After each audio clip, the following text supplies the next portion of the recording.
In today's video, I want to go over what I like to call a two-step pattern setup, okay? Because we did see one today. It was on the 10-minute chart in NASDAQ futures, and it started over here, okay?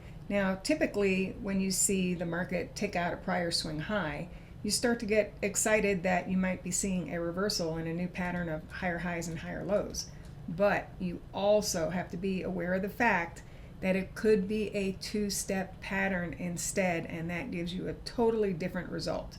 Now, for the two-step pattern, what I'm really looking for is a little bit of a zigzag pattern where the first swing is similar or equal to the second swing. So for that, I run the projections, low to high from the low.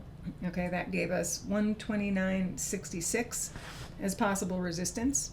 Then also, as part of the zigzag, the center piece here, what I look for there is either a 1272 extension or a 1618 extension or a 2618 extension that overlaps where that symmetry comes in. So what we ended up having here was a 1272 at 129.68 that overlapped that 100% projection.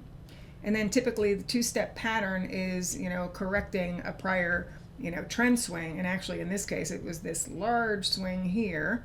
So if you take this prior high to low and run the retracements, you'll see that we also had a 236 retracement that overlapped that same area.